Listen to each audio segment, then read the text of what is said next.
मंडळी, आज अमेरिका आणि इस्रायल हे दोन देश इराणवर क्षेपणास्त्र डागून एकमेकांना नकाशावरून पुसून टाकण्याची भाषा करत आहे. पण अशा वेळी आपल्या सर्वांच्या मनात एकच प्रश्न येतो की जगात संयुक्त राष्ट्र म्हणजे युनायटेड नेशन ऑर्गनायझेशन या नावाची एक मोठी संस्था आहे. ती संस्था आज हे युद्ध का थांबू शकत नाही?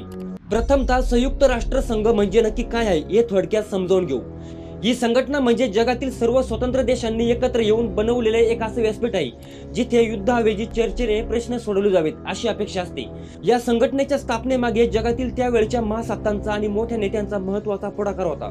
प्रामुख्याने यामध्ये अमेरिका, ब्रिटन, सोव्हिएत युनियन म्हणजे रशिया यांनी ही संस्था उभारण्यासाठी पुढाकार घेतला होता. ही संस्था स्थापन होण्याच्या आधी 1941 मध्ये अटलांटिक चार्टर नावाचा करार झाला. या करारामध्ये जगाला काही वचने दिली होती. युद्ध संपल्यावर आम्ही कोणत्याही देशाची जमीन बळकावणार नाही, तसेच कोणत्या देशात कसं शासन असावं हे तिथल्या लोकांनी ठरवावं आणि जगात शांतता राखण्यासाठी शस्त्राचा वापर कमी करणं. त्याच आधारावर पुढे 1945 मध्ये संयुक्त राष्ट्र संघाची स्थापना झाली.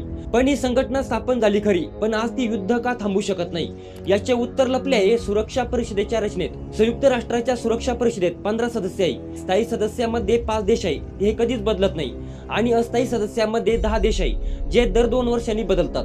त्यामुळे खरी ताकद ही फक्त 5 देशांच्या हातात एकवटली आहे. यामध्ये अमेरिका, रशिया, चीन, फ्रान्स आणि ब्रिटन या देशांकडे व्हीटो नावाचा एक असा विशेष अधिकार आहे ज्याचा अर्थ होतो मी परवानगी देत नाही. सोप्या भाषेत सांगायचं तर समजा जगातील 192 देश एका बाजूला आहे आणि त्यांनी इराणच्या युद्धावर शांततेचा प्रस्ताव मांडला, पण या 5 देशांपैकी एकाही देशाने त्या प्रस्तावाच्या विरोधात मतदान केलं म्हणजे व्हीटो वापरला, तर तो प्रस्ताव तिथे कचऱ्याच्या डब्यात जातो. आजच्या जागतिक संघर्षात नेमकी हीच अडचण येते. जेव्हा या 5 शक्तिशाली देशांपैकी एखादा देश स्वतः युद्ध करत असतो किंवा त्याच्या मित्राचा त्या युद्धात सहभाग असतो, तेव्हा तो देश स्वतःच्या विरोधातला कोणताही निर्णय मान्य होऊ देत नाही. ज्या संस्थेकडे जगातील युद्ध थांबवण्याची मुख्य जबाबदारी आहे तिचेच हात या व्हीटो नावाच्या साखळीने बांधलेले आहे. ही संस्था चालवण्यासाठी लागणारा मोठा निधी श्रीमंत देशांकडून येत असतो.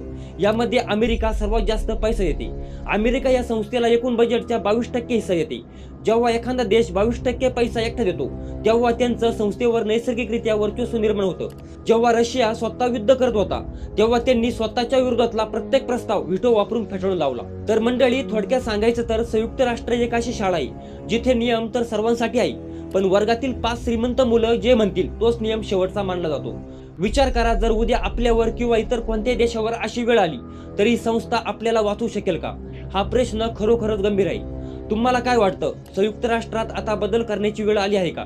भारतासारख्या देशाला तिथे मोठी जबाबदारी मिळायला हवी का? तुमचं मत कमेंटमध्ये नक्की सांगा. आणि माहिती आवडली असेल तर आपल्या वेद.com ला सबस्क्राईब करायला मात्र विसरू नका.